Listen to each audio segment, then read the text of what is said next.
This meeting is being recorded.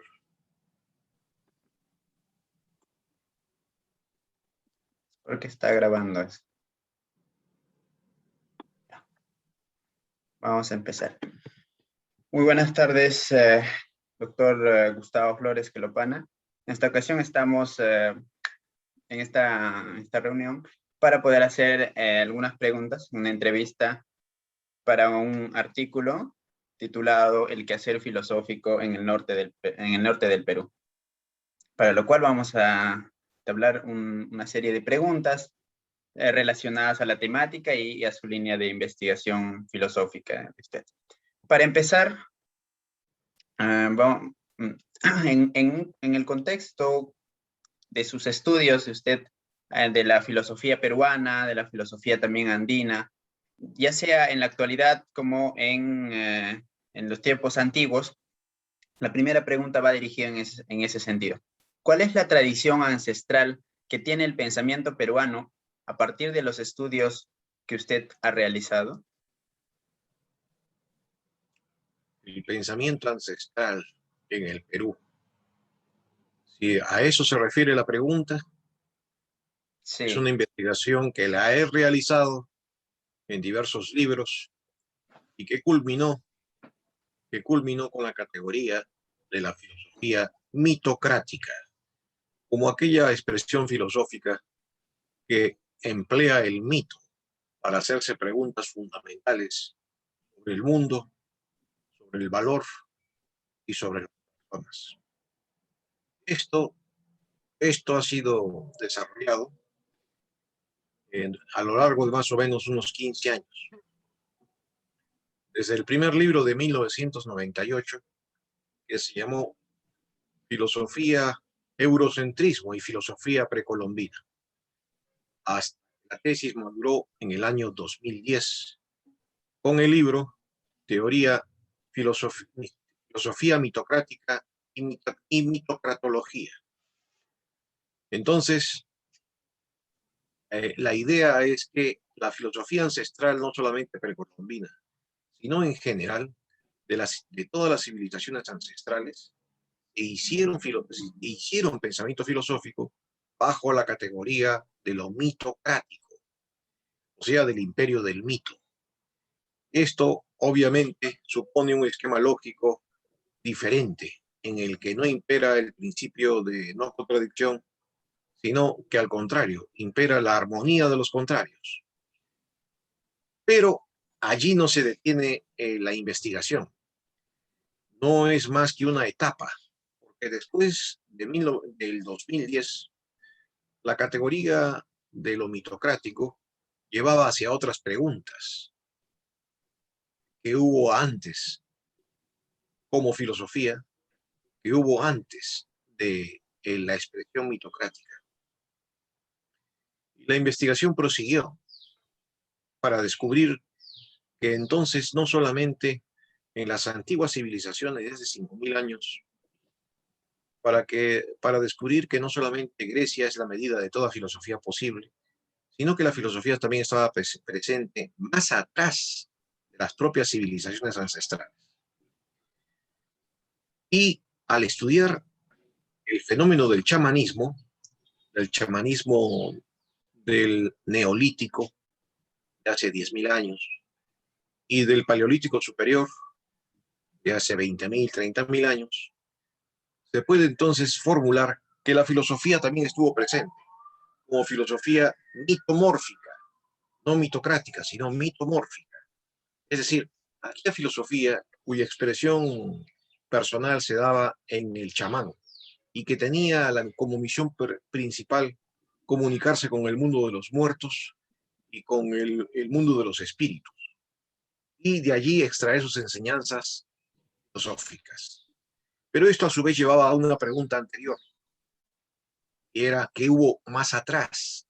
¿Hubo filosofía? Y si la hubo, ¿cómo fue la filosofía más atrás de la filosofía mitomórfica del chamanismo? Pero esto a su vez complicaba la pregunta, porque llevaba hacia la pregunta de que, entonces, ¿qué es el hombre? ¿Qué es la filosofía misma en relación al hombre?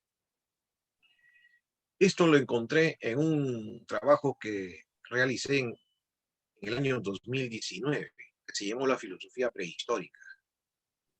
Y allí entonces descubrí que la filosofía se da desde el Homo habilis. El Homo habilis no solamente es el primer gran inventor, sino sería el primer el gran pensador, que expresa la filosofía de una manera muy singular, muy particular, y lo recategoricé como filosofía numinocrática, del fenómeno de lo luminoso, donde el mundo aparece como algo sagrado, donde el mundo aparece bajo la apariencia de lo mágico. Y entonces esto llevaba a su vez quizá hacia la pregunta básica y fundamental, después de todo este rodeo. ¿Cómo debe entenderse la filosofía para que pueda adoptar distintas formas? La forma numinocrática, la forma mitomórfica, la forma mitocrática y a partir de Grecia la forma logocrática. ¿Qué es entonces la filosofía? No no puede solamente limitarse a ser concebida como una forma de necesidad existencial del hombre. Esto me llevó a una reciente investigación cuyo libro está en desarrollo y probablemente aparezca a la brevedad, en el que descubro que la filosofía está íntimamente ligada a una estructura humana muy particular, que la he llamado la estructura ontoética, ontoética, de carácter ontológico, y que en buena cuenta, para resumir, define al hombre como un ser ético.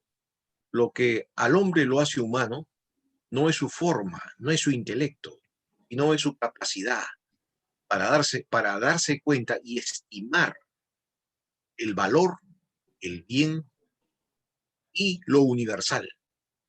Esta sería la verdadera base de la filosofía, la verdadera base de la ética.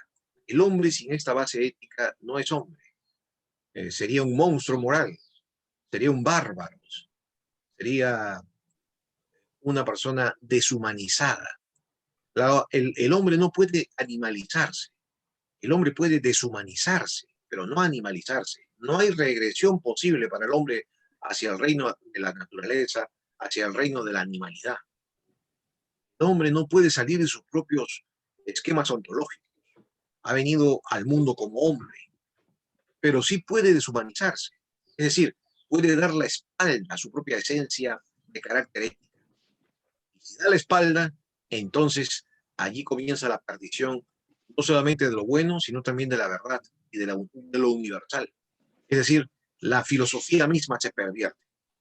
En eso, en ese largo recorrido, es en el que se puede responder la pregunta que se ha formulado.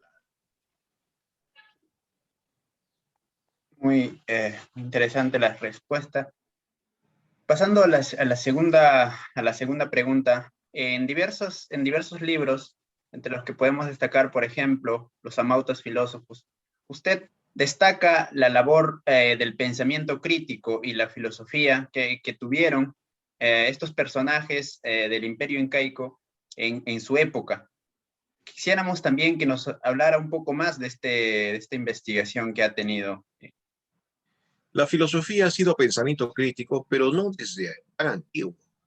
Ha sido pensamiento crítico a partir de Genófanes, en el molde griego. La filosofía griega surge como un pensamiento crítico frente al politeísmo religioso, porque en el fondo los presocráticos no se van a apartar del monismo.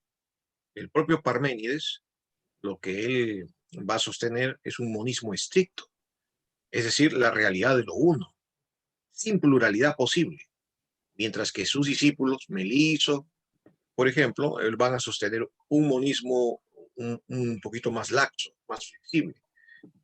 Pero la pregunta de Parménides dentro del universo presocrático es la pregunta, no es la pregunta por el arjé, porque allí donde solamente es real y existe el principio de lo uno, del ser, este no se convierte en principio de nada. Entonces, no hay arjé en Parmenides.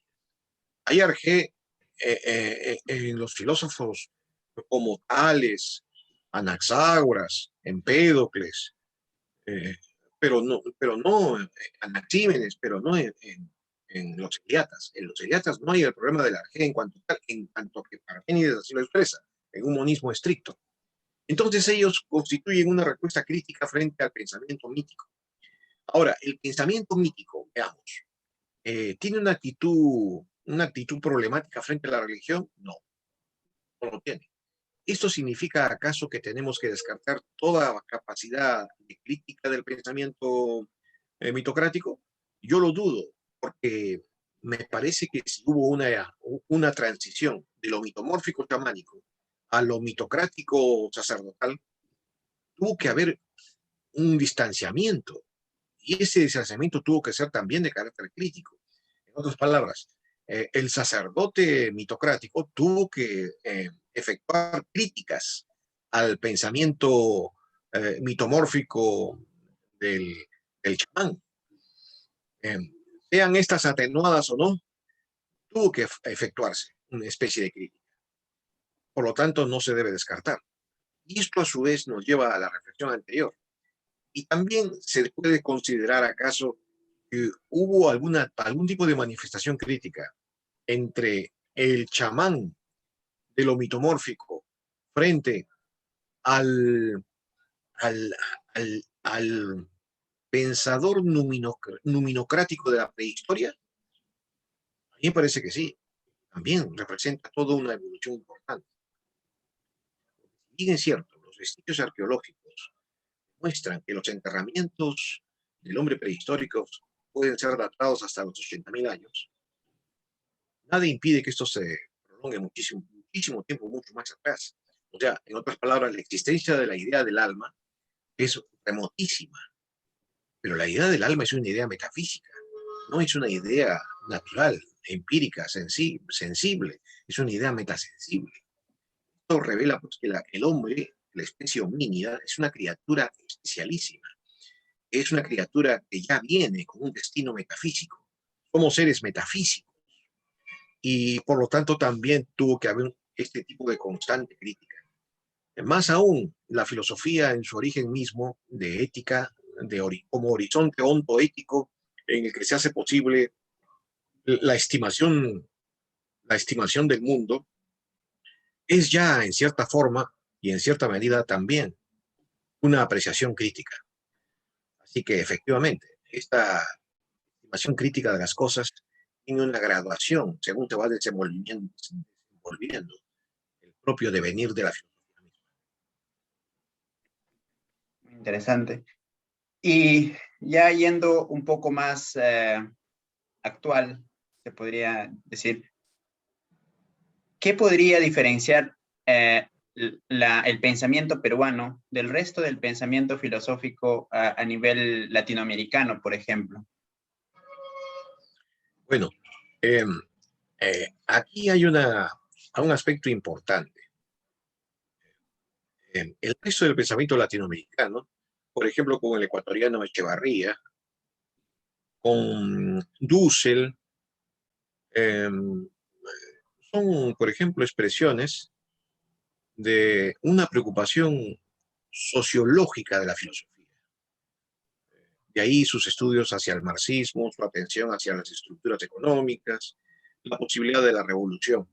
Sin embargo, el pensamiento peruano se ha desmarcado de esta preocupación a través de mis propios planteamientos.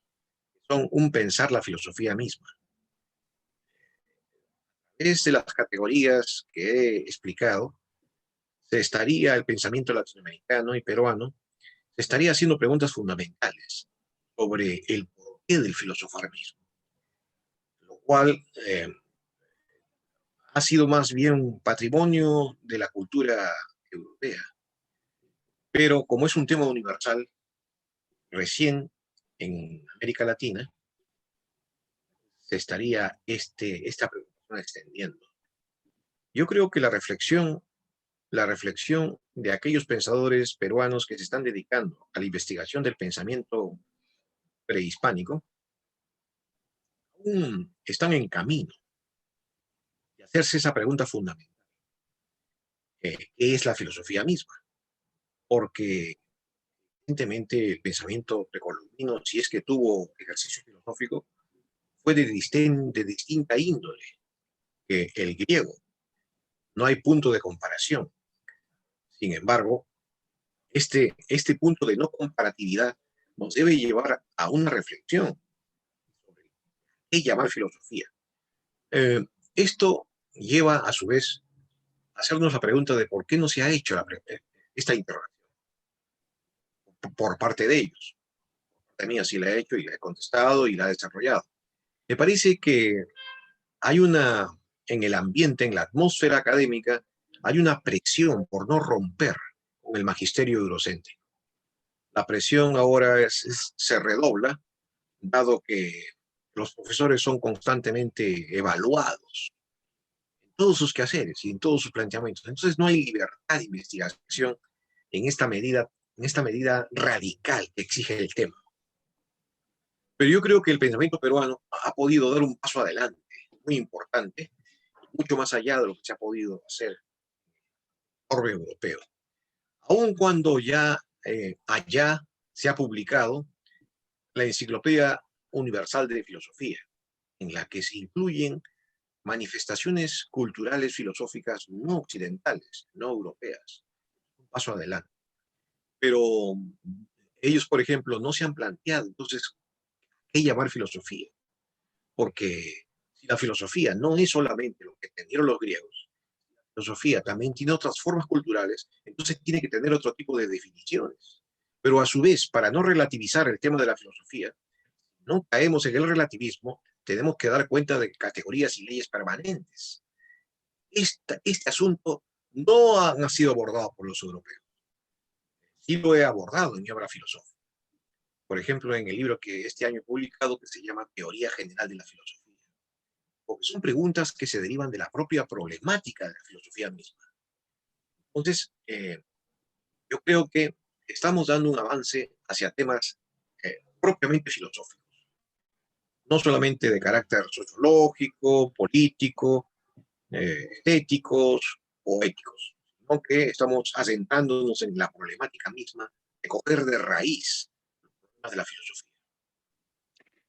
Entonces, en ese sentido, se podría también afirmar que el pensamiento peruano está regresando a ese proceso de preguntarse por la filosofía misma, tal vez con la intención de encontrar su propia vocación, su propio pensamiento y su propia direccionalidad que ha tenido a lo largo de su historia.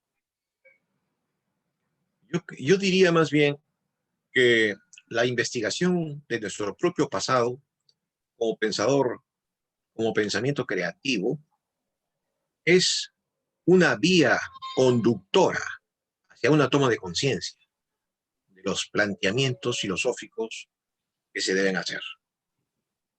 Es decir, el encuentro con un mundo distinto y diferente, en el que también encontramos pensamiento filosófico, es un verdadero shock para los patrones y cánones occidentales que se enseñan actualmente en la universidad. Y esto pues exige romper con los cánones académicos. Y también, a su vez, ratifica la idea de que señala una dirección de desarrollo del pensamiento, que en definitiva son problemas universales, no son problemas peruanos, no son problemas alemanes, franceses, italianos, anglosajones, son problemas de la propia filosofía. La filosofía rebasa fronteras nacionales, une a todos los hombres. La filosofía es un problema universal que atañe a la verdad. Claro, se podrá decir que la verdad ahora está de capa caída, y hay un abandono general de la filosofía respecto al tema de la verdad. Ahora, no solamente la filosofía posmoderna, no solamente fue Bátimo el que congregó a varios filósofos para publicar ese libro que se llamó Más allá de la verdad, sino que también hemos tenido que escuchar la voz de Richard Rorty con su arenga de que hay que ir no solamente más allá de la verdad, sino que más allá de la razón, porque su neopragmatismo rortiano plantea pues una segunda ilustración en el que el hombre debe abandonar todo horizonte de verdad, inclusive de razón, para quedarse meramente en la mera contingencia de las cosas. Yo creo que esta lectura eh, no atañe al destino de la razón misma, no más bien al destino de la racionalidad burguesa que está en plena decadencia cultural. Y estos pensadores pertenecen a la decadencia de la razón burguesa. Entonces, aquí hay que hacer una distinción y no confundir las cosas. Una cosa es la razón y una cosa es la razón burguesa. Pensadores están por la senda del nihilismo, por la senda antimetafísica, por la senda de la sociedad postsecular, por la senda de la destrucción de la razón misma. Esa no es la senda que conduce a la verdad, pero sí es la senda que deben recorrer los pensadores que están insertos en este sistema decadente de la civilización burguesa. Muy interesante. Ya entrando en un contexto más regional, usted ha sido recientemente presidente de la Sociedad Peruana de Filosofía, una agrupación que reúne a los pensadores a nivel nacional. Y en ese contexto y en ese tiempo ha podido recorrer diversos lugares de nuestro país y ha recogido pues diversas reflexiones, diversos panoramas del quehacer filosófico en nuestro país. En ese sentido, mi pregunta es, ¿cómo avisora la praxis filosófica en el norte del Perú? En el norte del Perú advierto que hay una reflexión filosófica activa, pero que aún tiene preocupaciones anatómicas, es decir, preocupaciones que atañen no tanto a la reflexión filosófica misma en el sentido fundamental, y que se limitan en muchos casos a repetir el magisterio eurocéntrico y las preocupaciones de las modas filosóficas. Claro, eh, excepciones, hay excepciones en este fenómeno, pero ahora de lo que se trata es de tomar conciencia.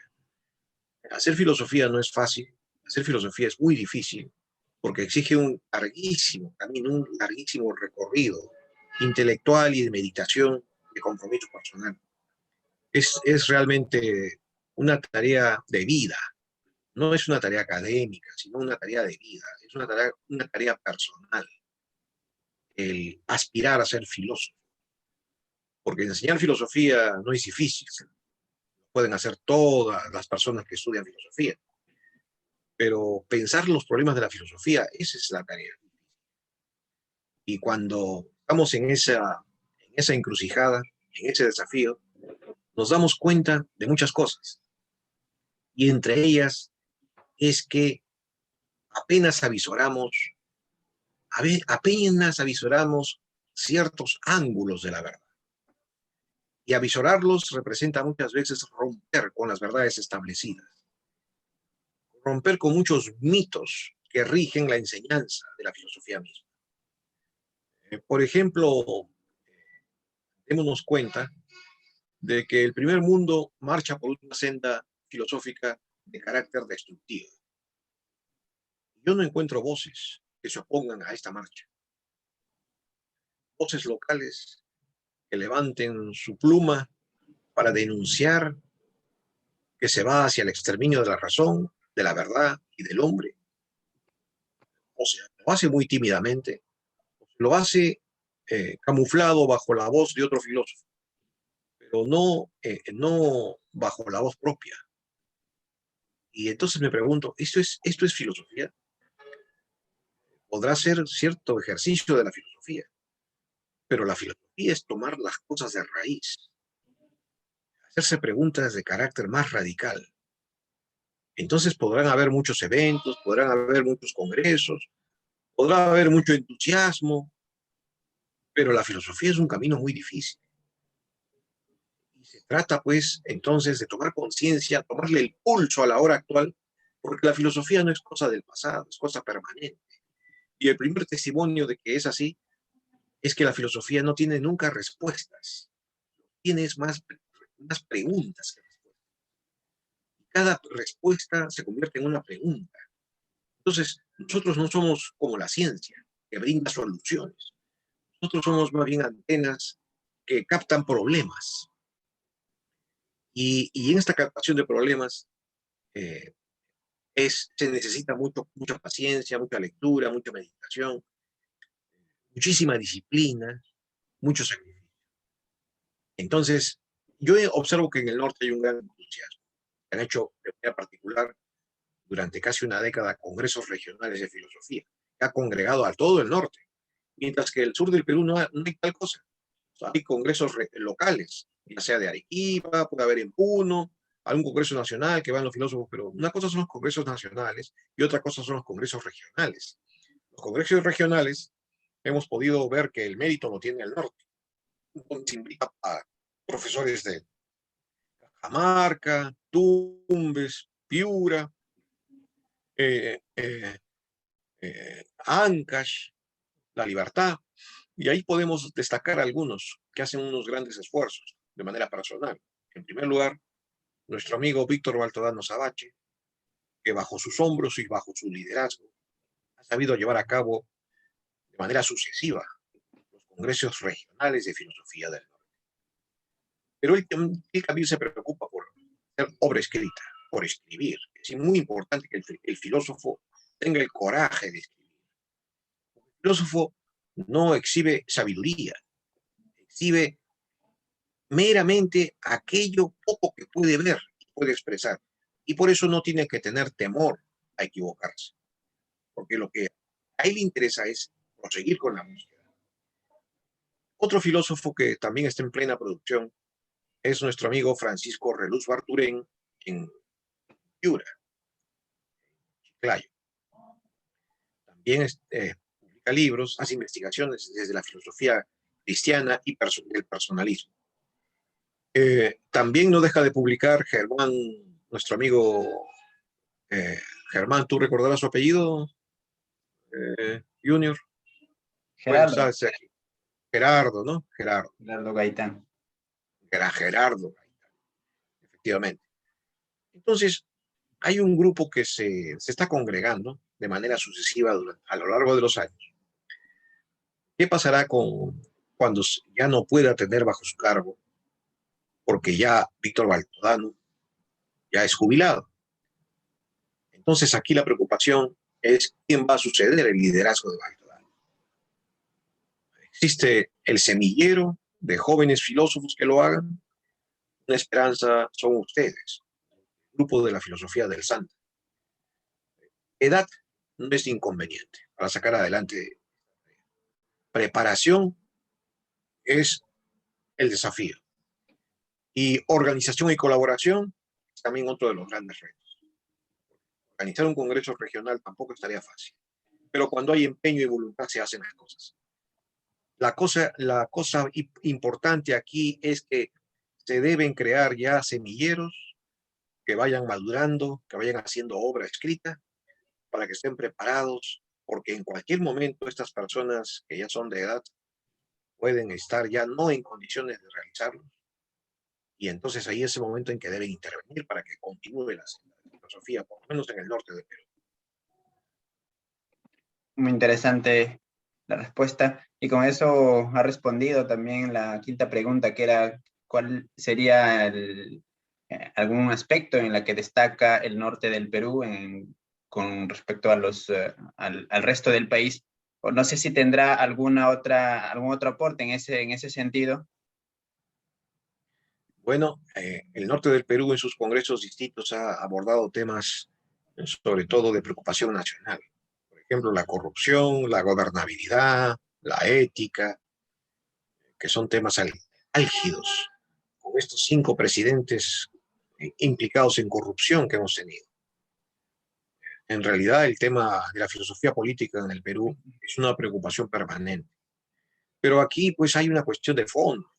que no se atreven todavía a abordarlo. Porque el filósofo que hace filosofía política tiene que abordar un tema crucial, que es el tema de la justicia, porque no hay política al margen de la justicia. Entonces, tenemos que tener el coraje de abordar el tema de la justicia. No para repetir a John Rawls, obviamente, ni para repetir a otros pensadores de la filosofía política como Marx, ni Rousseau, ni Kant, ni Platón, ni Aristóteles, sino porque nuestros tiempos son distintos, sino para volver a pensar estos temas cruciales. Entonces, hacia esa forma de hacer filosofía política debemos aspirar. Plantearnos los temas ejes, temas centrales de cada área de la filosofía. Siguiendo con la entrevista, tenemos la siguiente pregunta. ¿Cómo ve la filosofía y el pensamiento crítico dentro del país en los siguientes años venideros? Bueno, lo veo con gran preocupación, porque lo que se va a asentar en los años venideros es sobre todo una cultura del relajo, cultura de la ignorancia, porque ahora tiene patente de corso ser ignorante, tiene acreditación. Las redes sociales apoyan y difunden y de alguna manera divulgan el establishment del ignorante. Entonces, el saber, la cultura está en pleno retroceso, las humanidades igualmente. Las universidades se han convertido en bastiones comerciales que trafican títulos y grados, pero ya no son la cuna de las humanidades. Ese saber unificado y unitario se ha desintegrado. Ahora tenemos dentro del espíritu universitario lo que domina es la diversificación del saber, su fragmentación. Y esto es consecuencia del predominio de la racionalidad científica, en el que hace que el que tenga la voz cantante sea el especialista, no sea el humanista. Entonces las cosas están de cabeza. Pero es propio que sea así cuando vivimos la era del nihilismo, de la destrucción de las verdades fundamentales, trascendentes, fuertes, y más bien la instauración de lo efímero, lo contingente, lo variable y lo temporal. Entonces, lo que estamos viviendo se inserta dentro de lo que es la decadencia de la civilización capitalista, que en su era cibernética está creando un tipo de deshumanización muy especial, muy particular, la deshumanización digital. Porque de la biopolítica que hablaba Foucault, hemos pasado a la psicopolítica, que habla el filósofo coreano Chul Han. Pero ahí no nos hemos detenido. De la biopolítica hemos pasado a la tecnopolítica, perdón, a la psicopolítica. Pero de la psicopolítica de Chul Han hemos pasado a la tecnopolítica. ¿Con qué? Con las redes digitales, con el Internet, con la web. ¿Y por qué es esto una nueva forma de deshumanización? Porque aquí lo que impera es una hiperrealidad. No impera lo real, sino la hiperrealidad. Lo que decía Baudrillard, el simulacro, la simulación. Ya la cultura se ha vuelto artificial. Podemos estar hablando supuestamente con gente de falsa identidad, gente que no existe. Y además la distancia entre lo personal y la red facilita la impersonalidad. Lo que avanza en este mundo de deshumanización digital es la impersonalidad. Ese es un nuevo tipo de deshumanización y de barbarie cultural.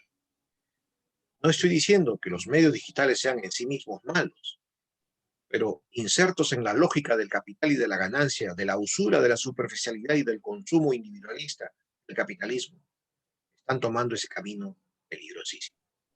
en el que el hombre no va a tener salida. Pero además, ¿para qué va a tener salida? Si lo que estamos es en un barco que va al despeñadero, en un barco que va hacia el remolino de su propio naufragio civilizatorio. Entonces, aquellos filósofos que no están siguiendo las corrientes hegemónicas, el modernismo, la hermenéutica, el neopragmatismo, sino que tienen el coraje de resistir y plantearse alternativas contestatarias de carácter metafísico, realistas, esencialistas, trascendentalistas, son los que en realidad están contribuyendo a echar las semillas para la cultura del futuro. Porque después de este naufragio, lo que va a venir es una mayor barbarie. Ya vivimos la barbarización de la cultura, ya la estamos viviendo. Pero aún esto no va a ser nada con lo que se va a venir. Sin embargo, aquellos filósofos que están contra corriente están sembrando nuevas semillas para la cultura que ha de sobrevivir a esta hecatombe.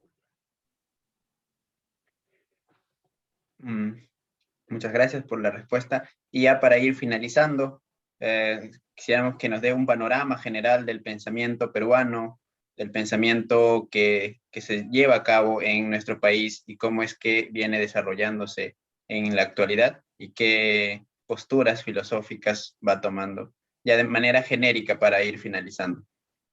Bueno, yo no soy un especialista en historia de la filosofía peruana. Sin embargo, leo lo que me llega, leo lo que se publica y puedo observar que hay quienes cultivan la filosofía del pragmatismo, la filosofía lingüística y hermenéutica.